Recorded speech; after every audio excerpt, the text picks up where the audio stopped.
Hey everyone, this is Parent Like an Athlete, episode 2. You're here with me, Otis, and my co host, Gemma. I thought you were going to say beautiful wife. Yes, she's my beautiful wife and co host.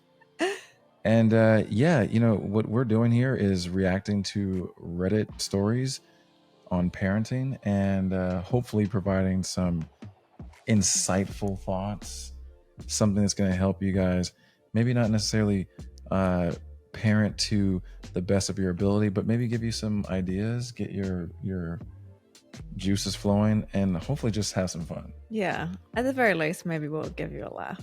We're starting with fun, and if we're helpful, then like that's It's bonus. a bonus. Yeah, that's bonus. Okay, so today we have 3 Reddit stories that we are going to read for you and react to. And the first one is, any of you parents take solo time off? The second one is, when did you stop hating your dog postpartum or post pregnancy? I'm not sure what PP means. I guess it. Who knows? I guess it could mean either. It could be both. Post pregnancy. And then third, my wife doesn't let me comfort our baby. Yeah, these all sound interesting. We'll see how interesting they are. And we're going to jump in right now with the first one. Gemma, I'm going to let you read this. Okay. She doesn't have her glasses on, so okay. I got it. Okay, any of you parents take solo time off? My wife's offering to take the kiddo for a couple of days, and I can take 2 days to myself. I'd book a hotel and just have time for myself. Anyone do this? I feel so guilty doing this, but at the same time, I've been so burnt out and my wife's been extremely supportive and just wants me to get some time for myself to reset. Has anyone done this? What did you do and how did you feel? All right, you want to start it off? Yeah.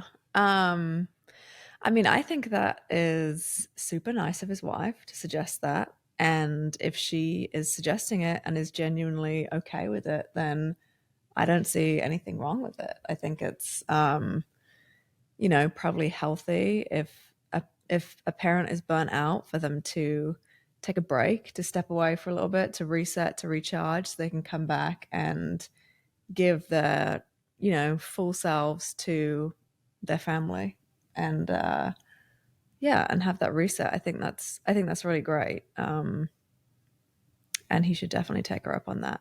But I think that it also has to be reciprocated. Like if she's going to do that for him, maybe he can do that for her, or maybe do something else for her that, would give her that mental health break as well, that time to focus on herself. Yeah. The question, I mean, any of you parents take solo time off? I feel like every parent takes, I mean, I shouldn't say every. I mean, I'm sure some, well, hey, bathroom breaks count as solo time off, right? And I guess some parents aren't able to have that privacy time alone away from their kids. But no, I think that a lot of people most likely find some type of solo time off. I don't know really what time off means in the concept of being a parent. I mean, I'll say that Friday nights for me are nights where I get to decide how I want to spend my time. But the baby's asleep at that point.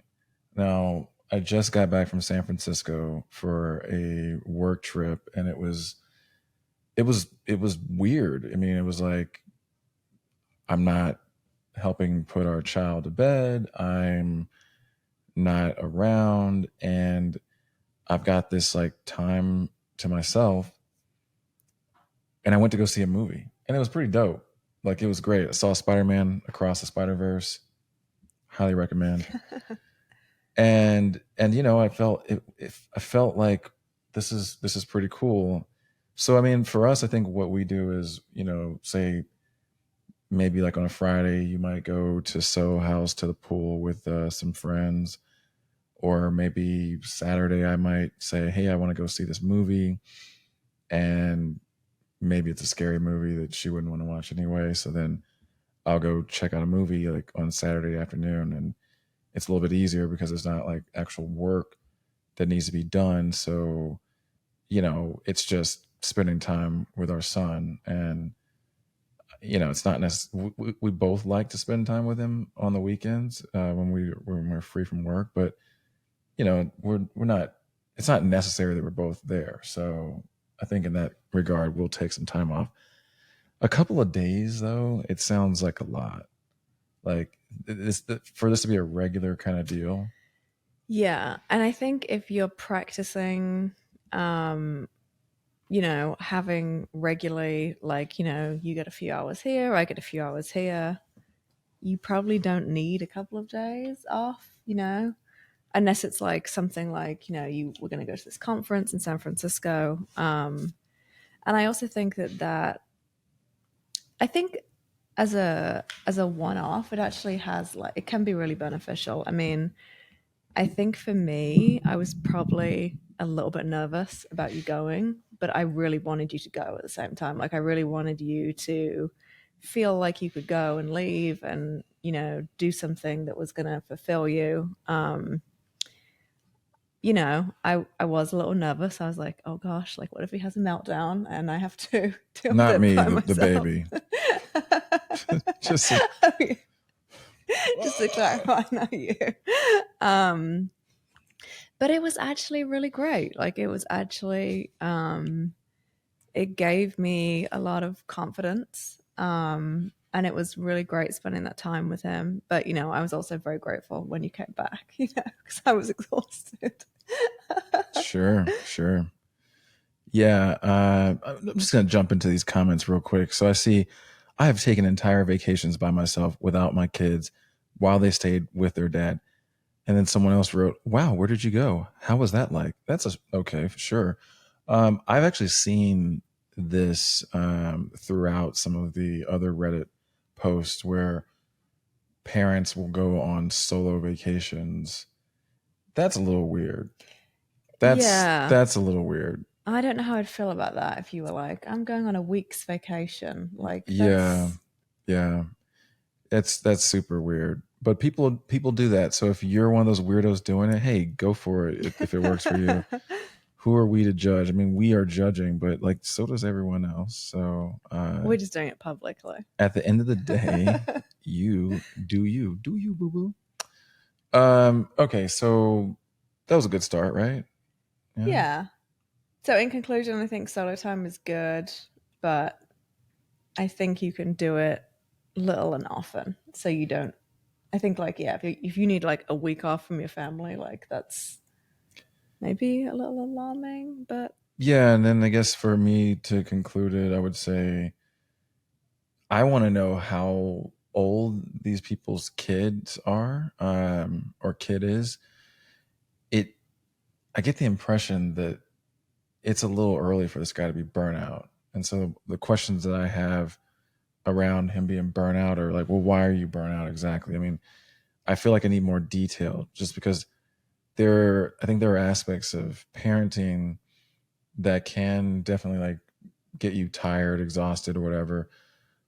But that's like, there's so many opportunities to optimize, mm-hmm. like with us, like figuring out how to optimize the sleep schedule, the nap schedule, like just the very simple things like, okay, we both work from home, but stopping starting work to tend to our son is not super helpful for me. So it's like, well, let me just like time block, a big portion of time where it's just like I'm going to work on things that don't require a whole lot of, deep diving with my mind, a whole lot of creativity. And then so I'm gonna like bookend where I'm working with him, with our son earlier in the day, and then in the early afternoon, like he has like a little 2 hour nap, and then I'm gonna work with him when he wakes up, and then after that I'm just gonna just not think about him, and like I'm literally gonna go to another floor in our home. I might go to a co-working space, but it's just easier for me to not feel drained if I don't have to do the stop start. And we're all like kind of like doing it where it's like, well, it's a team effort. Well, sometimes doing the team effort for the sake of having a team effort is just really draining because no one's able to actually get any momentum with their work. And if you don't have momentum with your work, then you're frustrated, and that frustration leads to more thinking, and all that thinking just leads to brain drain. So yeah, I'd love to see what this guy's like schedule looks like, because I feel like there's some opportunities for improvement there. That's an athlete term for you non-athletes out there.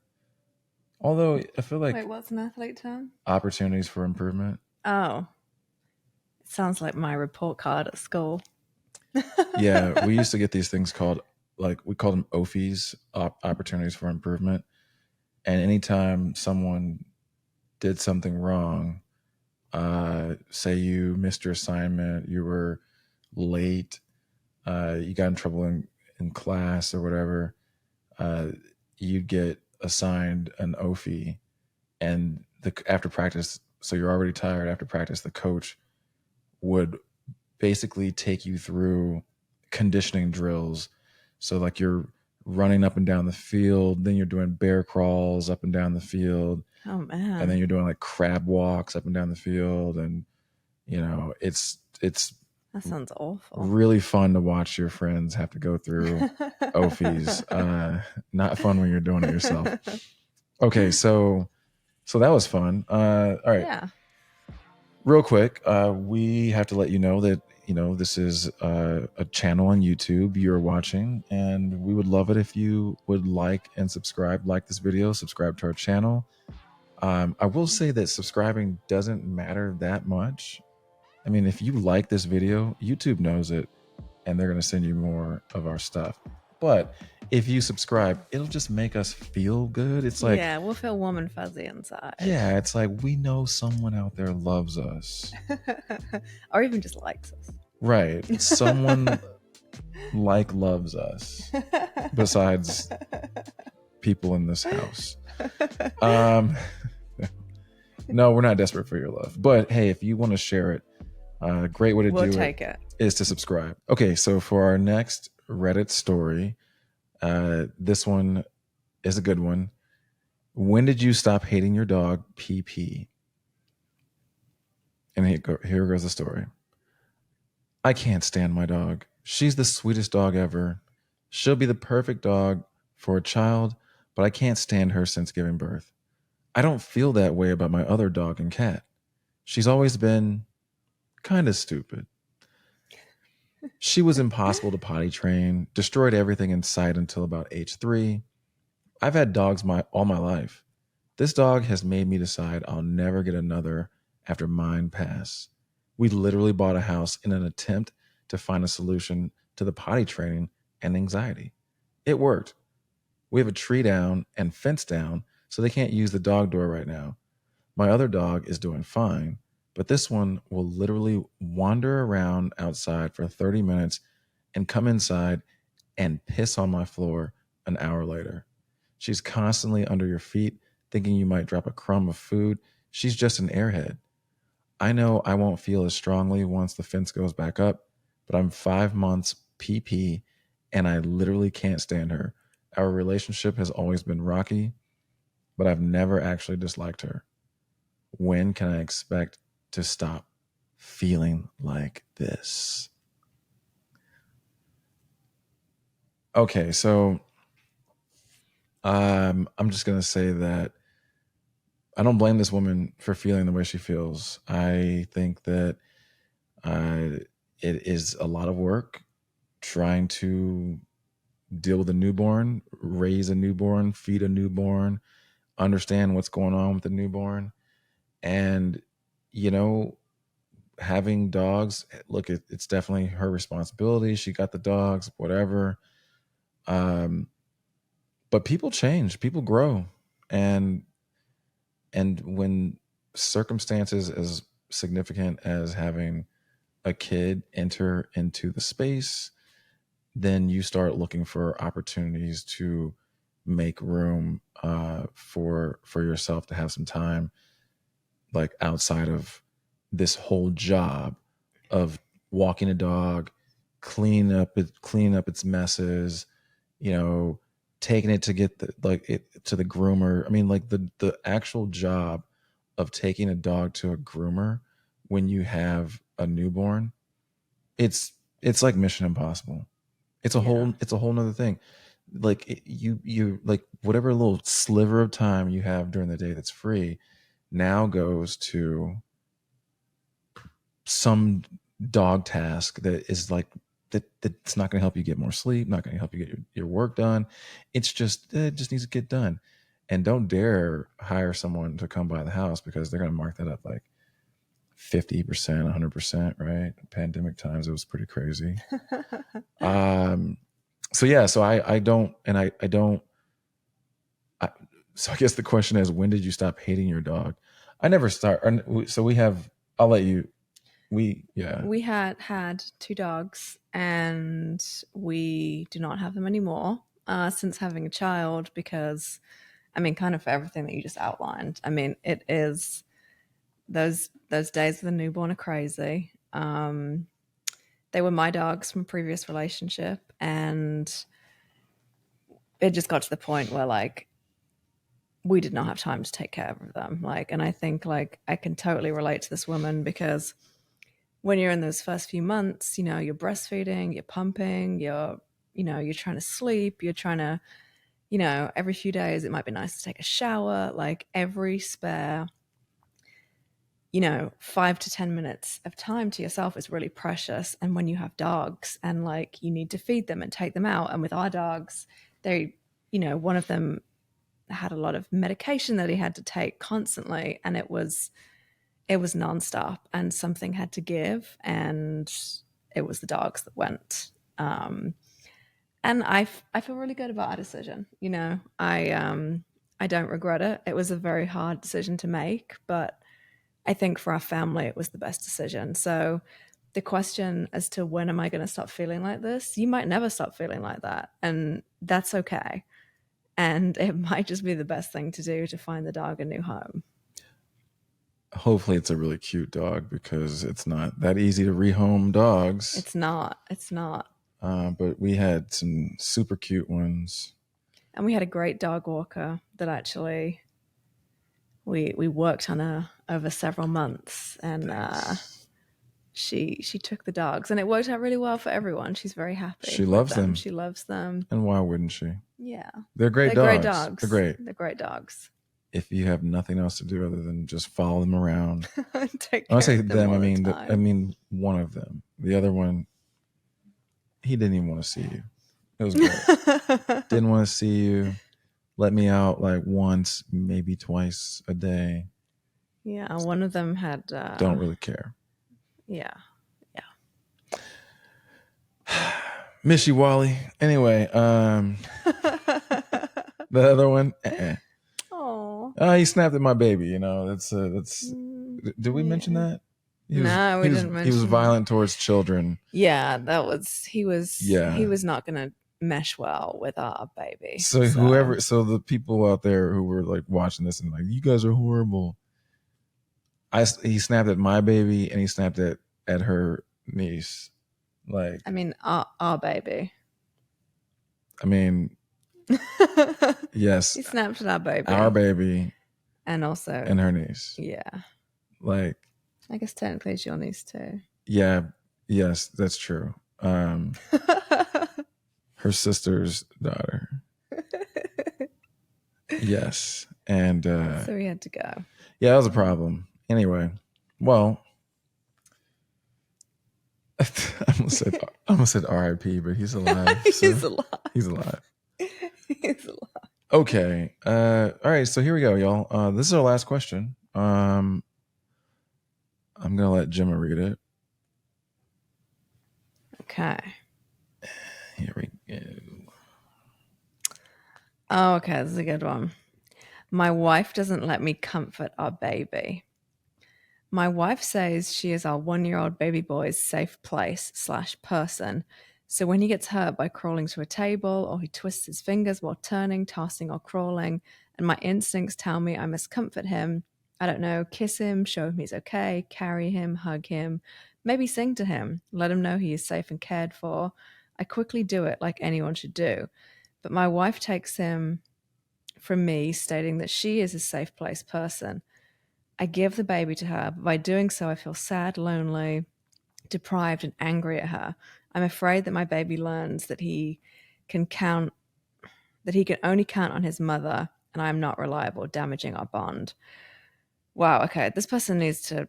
That was all one sentence. I was struggling to read it because I was like, where's the pause? Am I being childish? Is she right, or should I keep comforting him? What would be the best thing for the baby? I think the best thing for the baby would be to have two parents that he feels comfortable and safe with. I think that it sounds like the wife is obviously going through something. She's maybe got, I don't know if it's control issues or if she's got some postpartum or if she doesn't trust her husband, like what the issue is. But I think that she needs to her husband needs to be empowered to be able to take care of the child as well. I think that's very important. You both need to be able to take care of the baby because one person can't be around 24/7. Yeah. So I obviously I don't know this woman and what's going on in her head, but I would say that her behavior is really out of control. Uh, I can't even believe this man is asking the question, am I being childish? Is she right? Or should I keep comforting him? Dude, I mean, I'm glad if there's a doubt in your mind, then I'm glad he's asking someone. But there shouldn't be a doubt in your mind, but unfortunately there is. I think this is something that happens a lot because the way fathers are frequently treated as non-essential, it's a thing that I noticed a lot of talking to men in the lead up to having a son. They're like, oh, you don't have to really worry about doing anything in the beginning. Like that's, all the woman, your wife takes care of that, whatever. And that was like a lot of guys said that to me. And I was just like, wow, this is weird. Yeah, it's pretty shocking. And then the other part is there's tons of just marketing out there, social media videos, all kinds of stuff where a lot of the parenting advice, it comes from the vantage point of a woman's perspective. So much of the primary parenting commentators are women, and the way it's kind of presented is that like, yeah, the father is secondary, and in some cases, unfortunately, I think parents can find themselves. Some parents can find themselves trying to compete with the other parent. It's like this desperate desire for like this child to love you more than the other, right? And it sounds crazy, but I know there are people out there who like have these issues, and so it sounds like she's legit, like literally competing for like favorite parent, which is weird.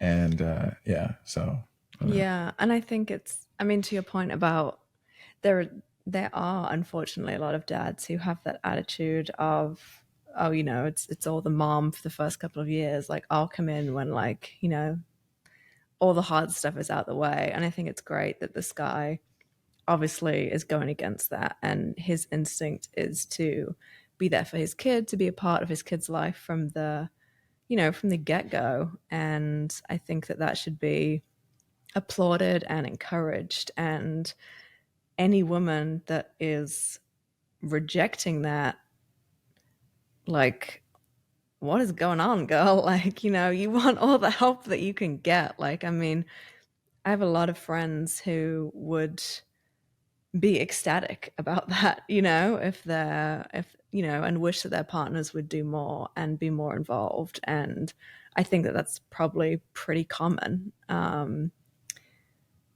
yeah, this guy should absolutely stand up for himself in this situation. And I think it's probably a touchy subject. I mean, I don't know what's going on with her. Like, does she have issues from her past that, are making her, like, is she just very protective over the baby? Like, has she got some kind of anxiety, some kind of depression? So it's definitely something that should be handled with care. But yeah, I think this guy needs to fight for what he believes in, and ultimately that will benefit the child, because the child needs to know that his dad is there for him and loves him, and what better way than to.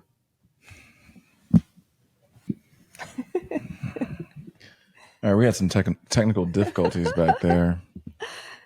Not really sure where you left off. Where did I leave When the off? video went Yeah, when the camera dead. just went woo. I'm dead.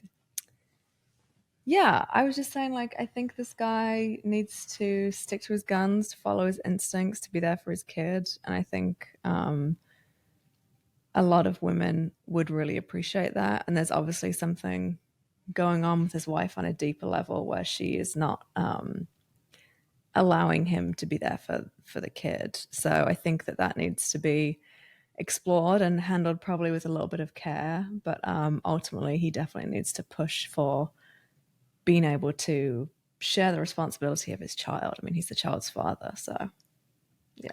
Yeah. Yeah, and I said we have three stories, but I decided like we should have another one Oh, okay. All right. because this one reminded me of another story that I wanted to talk about last week, and then I just kind of forgot. So this one's called "My Husband and My Son Have Grown Apart, and my husband is taking it really hard. My son, 1.5 years old, has grown so distant with my husband, and my husband is getting really hurt about it. Like when my husband tries to pick him up, he will scream and run away. My son has always preferred me, but he's a breastfed baby, so that's to be expected. The problem is I can see my husband detaching more and more. The past week or so, he has had little patience and just not spending much time with the little guy. He used to start fresh every day, but lately, any little thing my son does sets the mood for the rest of the day. I can't even imagine uh, what that type of rejection feels like. Sorry, y'all. I'm looking at some tiny print here. But I also believe that with parenting, you get what you give. I just don't know how to help them bond. I'm worried if I point it out, it will come off as condescending. I can't remember the last time he sat down with no distraction and played with my son. It hurts me for both of them as I want them to have an amazing bond. I know my husband does too. Also, it's so draining being the only parent the child comes to. And then some additional info. It seems like my son is just going through some stuff in general, sleep regression and separation anxiety potentially. We're also going through a tough time financially, so I know that stress will be affecting my husband as well. Is this a normal thing? Should I just wait it out? Should I say something? Any advice would be amazing. What do you think? That's tough. Yeah, it sounds like there's a lot going on here in this situation, but I feel like it's kind of on the dad to make a bit more of an effort and to try and find ways to bond with his kid, because I think that the kid needs both parents. I can appreciate that it's hard when, the baby is obviously like going towards one parent more than another. And I think that I've probably felt that a little bit sometimes because, with our son, you know, you're very close with him and, you have a bond. And when he's mad or upset, like you're just really great at calming him down and you do a better job of it than I do. And, sometimes I get mad at myself and frustrated and, feel like, why can't I do that? Why can't I calm him down? And I get worked up about it and you know, and I have to sometimes just take a minute and, take a breath and just kind of come back to it. But I think at the end of the day, it's really great that you can do that right now. And I'm getting better at doing that. And I just think that you have got to keep trying. Right. And I think that, something that we were talking about earlier when you went on the trip to San Francisco, like that was something that I was a little bit nervous about, but I think it was actually really good for me because, I can do it and like I am capable of doing it. And I think it's just sometimes it's better when it's just me by myself with him because if you're around, he'll look for you, Mm-mm. but if you're not around, like he's, I got it. And Sounds like someone's advocating for me having 2 day hang trips on a away. second. Wow, look at this. No, no, Interesting. I'm not advocating for that. I'm just saying that in the context of this, maybe it would be a good idea for the dad. Maybe he just needs to spend some time alone with his son without the mom around. Because, if the mom's around and the automatic reaction is for, his son to like turn to her, if you remove her from the equation, there's one adult in the room and, only there's only one of you can come out on top in this situation. So I don't know, maybe that's an idea. I mean, obviously it's a problem if he doesn't want to do that, right? Like, I mean, that's an issue. Um, but yeah, I mean that's kind of where my head goes on that. Yeah, I think she wanted to know, should she say something to her husband? And it's like, yeah, Oh, absolutely. yeah. Yes, you should say something. If your husband is too immature to have a conversation with you about something that you're noticing that's like objectively weird and should stop, then that's obviously not great. And I'm not saying, well, you should just leave this guy, but like I think that's an opportunity for improvement. And in this case, it would be in the form of therapy. I think you've got to be able to communicate with your spouse around delicate topics, and there shouldn't be this fear around saying something to him that's clearly going to help him out. So I mean, to me, I think that, you know I'm not saying, I don't know this guy, so I don't know what the best approach is, but for me, I would want to help him to understand that, you know this kid is constantly changing, and whatever attitude he has toward you, there's a very good chance that it's related to like the internal like negativity and conflict that you're dealing with. We're dealing with like tough times financially, and as a result of that, your mood is not great. I get that it's not that you're in a bad place, but your mood is not great. Your energy is like super off, and our child feels it, like he's responding to that. So what you're getting out of him is a reflection of what we're getting and what he's getting out of you. So maybe clean that up first. And then the next part of what I would say is, and here's why you're going to want to do that, because whether you like it or not, you're going to have to pay to raise this child. Okay. Like you have to pay to raise him. And he's going to get older and older and older. And while like, this might be a temporary thing right now, if you show a resentful nature toward this child simply because he's not responding to you in the way you would like, and you don't take extra pains and extra steps to figure out a better way to connect with him. Over time, what started out as just a child just kind of, acting the way however he was acting, and then it goes from, this child is like, my dad doesn't want to be around me, he doesn't love me, he doesn't care about me because dad gave up out of frustration. And that's I think, if one other thing I would say, it's not about you.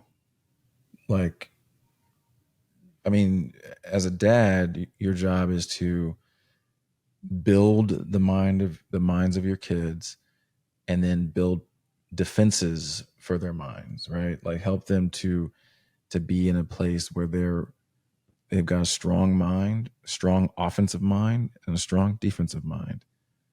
Some more sports for y'all right there. Parent like an athlete, y'all.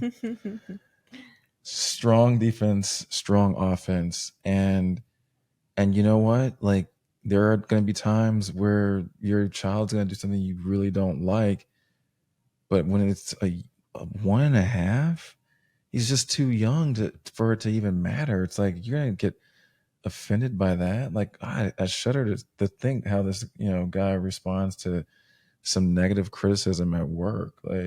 Like what happened when his teacher wrote on his math test, like, shoddy work, Room for improvement. Room for improvement. You can do. You're better than this. You're better than this. Yeah, this guy, he sounds a little sensitive. Yeah. What do you think? One more? I don't know. I feel weird about making our podcast short. Like, y'all had this whole plan. We were gonna, because the first episode was like almost an hour and a half. An hour and a half. That's too long. It was too long. And then I was like, okay, well, let's find a way to streamline this down to 30 minutes. But 30 minutes is just all business, It's like, oh, we're gonna read the story, we're gonna talk about it, and then, and there's no room for us to just, like, shoot the poo, Shoot the poo. I'm trying not to curse on this. You cursed twice on the last one. Did I? You did. It was just so free flowing. I was like, did you bleep me? No, I didn't bleep you. I want the world Maybe to know. You should have bleeped me. That would have been kind of fun. I don't know how to do that Bleep. yet. I probably could figure it out, but I just didn't want to. But yeah, anyway, so we're gonna keep the cursing to 0. Shooting the poo. That sounds gross. That does not sound good. Yeah, no, it's not good. Okay, well, let's do another one. Okay. What were you gonna say? No, I was gonna say, I just wonder if anyone's gonna listen this far into the podcast. The thing is, someone will, though. Like, I've seen the metrics. There are people who did go pretty deep, and I don't want to disappoint those people. Okay. Well, hey, if you're the person that is still listening at this point, we appreciate you. Thank you. People. If you're one of the masses, if you're one of the thousands of people, the still hundreds of thousands of people who are still, yeah. Okay, I feel like we should finish with something like light and fun. Light and fun. Okay. Oh, did you have something in mind? Why don't you tell everyone a story while I figure out what's next? Because this is, I didn't prepare for this. I mean, a story about what? Tell them a story about, tell them about your weekend. Okay. I don't know. You're just going to cut it, though, so. That's not true. If it's a good story, I'm keeping it. I mean, we had a great weekend. We went away to a place in Dripping Springs. For those of you that know the Austin area, it's like 45 minutes away. Had a little staycation. Um, One thing that we discovered, well, we kind of knew this before we went, but going away with a baby who goes to sleep early is a little restrictive because, you have your dinner early and then you put them down and then you're kind of stuck in the hotel room trying not to make any noise for the rest of the night. So, normally we're at home, we can come down to our living room. Sometimes we get a sitter, we go out. Sometimes we just watch TV and hang out. But yeah, it's a little different. So not sure if we're going to be going anywhere. Well, we have a wedding to go to, but Yeah. So funny that you told that story, because this is what I came up with, and I mean, it's just like it just aligned perfectly. this wasn't even rehearsed. Tips for staying in a hotel for 4 nights. We haven't stayed in a hotel with our kids since our now 4-year-old was a baby. She has always and still does go to bed way earlier than we do. So when we travel, we always stay in a condo or Airbnb or with family. But Mill, mother-in-law, Dun, dun, dun. is paying for this trip and she refuses to stay anywhere but a hotel. Fancy. She will thankfully be in another room, but my husband and I, his 14-year-old, and our 4-year-old are staying in a room. Any tips on keeping us all sane in there and her entertained? Should I buy her some new toy or something? My husband is already mad because since we will be out doing things during the day, she won't be getting a nap, which means she will need to go to bed on time, if not earlier, but he doesn't want to just sit in a dark, quiet room for hours while she sleeps. I told him he's just going to have to deal with it. I already know our sleep is going to be crap. I'm just trying to find ways to keep everyone as happy as I can.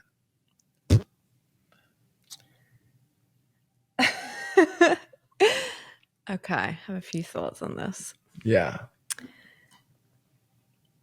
I think that as adults with children, you need to make the best decision for your family. And just because your mother-in-law wants you to stay at a hotel does not mean that that's what you should do, first of all. And, did she say that the mother-in-law is paying for it? The mother-in-law is paying for the trip.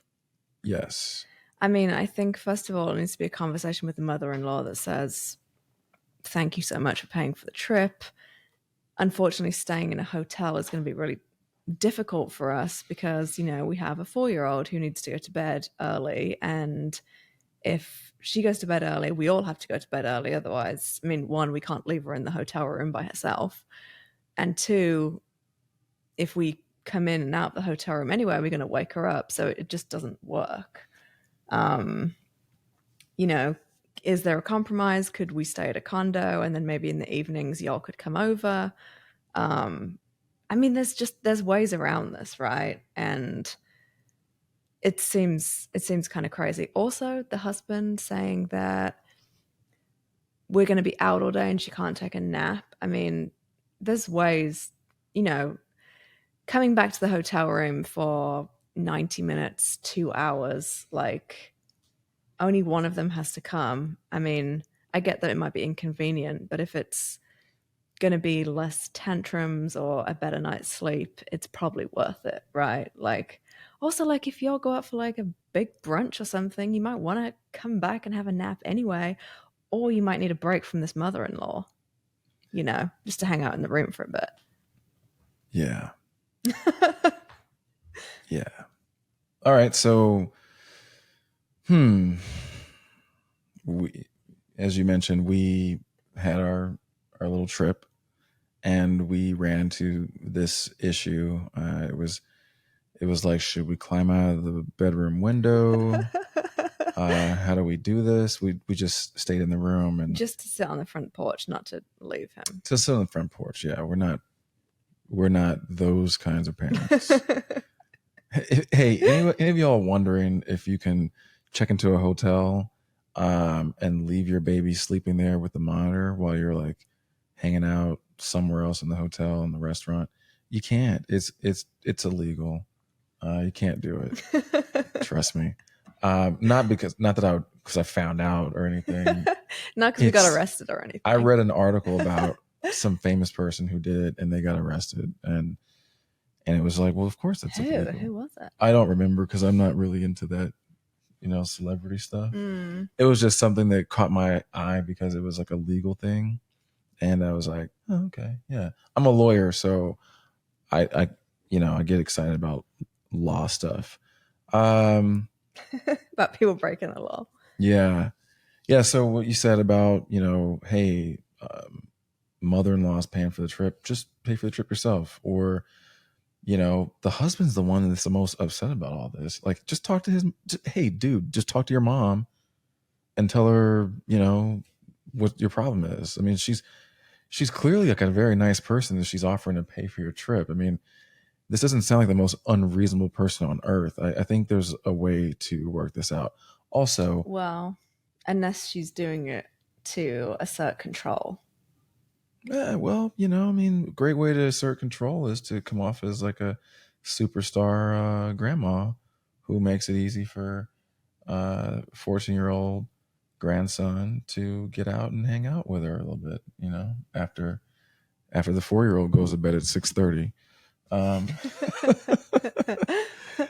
now, yeah, I mean, so I would say son should just talk to his mom. He's the one that's the most upset about this. But here's the thing.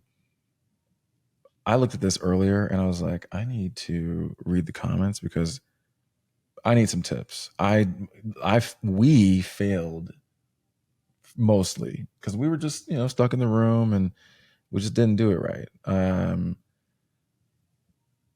I found something interesting. There's a product. It's called Slumber Pod.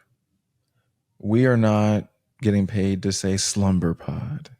But Slumber Pod, if you're listening and you would like to sponsor this podcast, then hit us up. We'd love to try. She doesn't even know what Slumber Pod is yet. I have no idea. I didn't peek at this one. This is like, I'm off the cuff on this one. So I looked up what the Slumber Pod is. It is basically a giant blackout tent that wraps your travel crib or travel bassinet or whatever. Like, it just wraps it in this tent, and then it comes. You can like buy a fan that goes with it. But I was just like, get the white noise machine.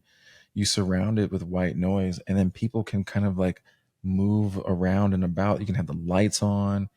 It blocks out like 90% of in-room light, not like just ambient light. Like, it turns it into like a fortress of solitude for the baby, apparently.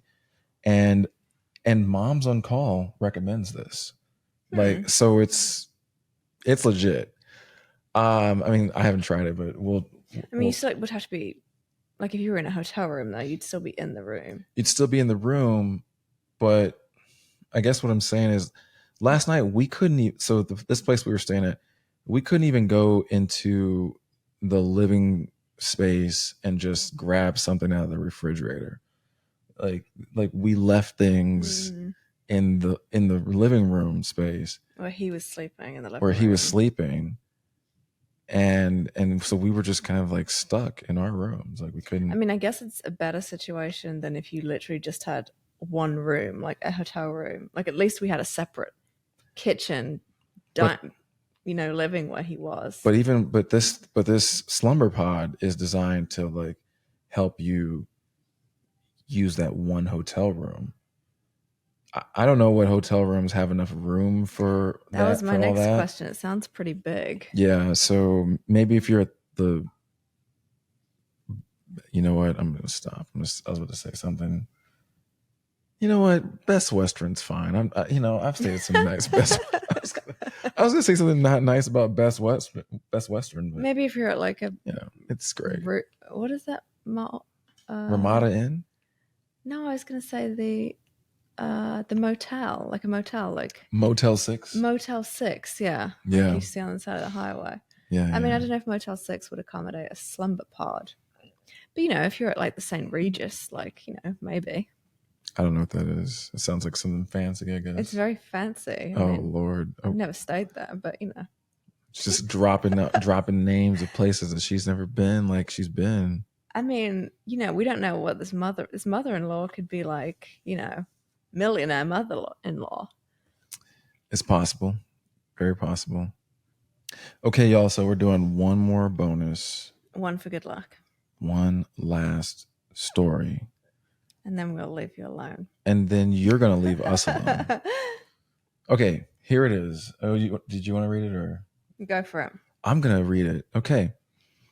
Can we stop with the however months old after a year? Oh my gosh.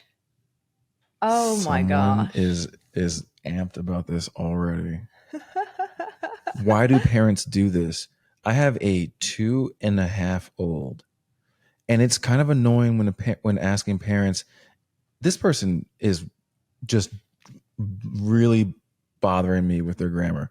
I have There's a lot of that on Reddit. a number two in the letter N and then space a space half old. I have a 2.5-old. Oh my gosh. Okay. And Okay, deep breaths. it's kind of annoying when asking parents in they're like, oh, he's 38 months or whatever, lol, after a year. It shouldn't go by months anymore. I mean, it doesn't ruin my day or anything. I just think it's silly, lol. Okay. Lol, lol, lol, lol, Lol, lol, lol. lol. All right. You got some problems with this. I Let's tell you go. what, it kind of drives me nuts. I would say like up to like maybe 18 months. I think obviously up to a year, up to, you know, 10, 11 months, great. Then they're one. Yeah. Like, it's like, I think people like, I think 18 months for me is the cutoff. Like, when I hear people say, she's, she's 23 months, or yeah, he's 32 months next week. It's like, what? Like, humans don't think like that, right? Like, the only way that people talk about this is with babies. Do you know why they do that? No. Do you? I have a theory. Okay. Let's hear it. Okay, so I you guys haven't heard me talk about this, but there is a place called the Thinkery that's near us, and we'll frequently take our son to the Thinkery, and when you run into parents there, they're always asking the same question: Mm. how old is he? How old is he? Oh, he's so cute. How old is he? And it's like gross. Okay, like I can't ask you how old you are. Like I can't do that, but you're asking That how would be old weird. because we're in the little the small baby section, right, where they're not able to do a whole lot. So it's like we're gonna keep them over there, and it's just like this kind of like baby measuring contest that's going on. They're like, oh, Yeah. oh yeah, like well, mine is my, and in their head, it's like mine is this old, and he looks like he's this old. But if he's younger than mine, then it's like maybe mine is like not Yeah. progressing fast enough. And it's literally, and it's like coming out. And so then I'll say how old he is. And then they'll be like, wow, he's really big for his age. Like, or wow, and it's just like, man, Is he walking? Is he doing this? Well, that, mine's not, but you yes. Then know. they follow up with they're looking for something to like, to level set the difference. Like, oh, our kid is so much bigger. Well, is he walking early or is that just Yeah. my kid?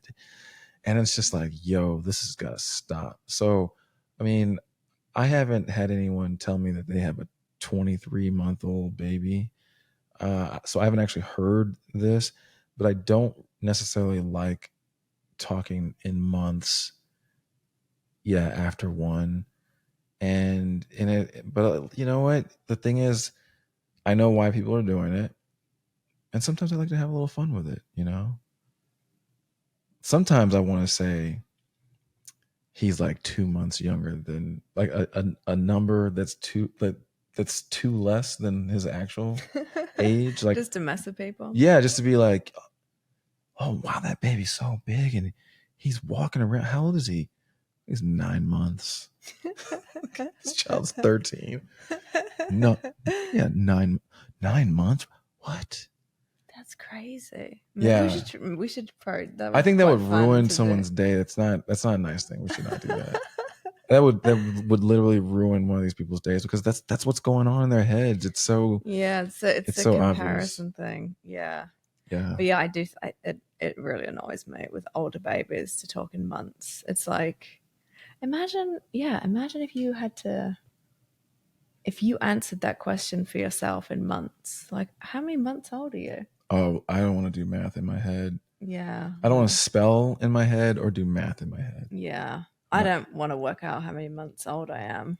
'Cause it seems, but it's a strange concept. Like, makes total sense for like babies, on the younger, less than 1, especially because they change so much, Mm. they develop so much, every week. But yeah, please stop this, people.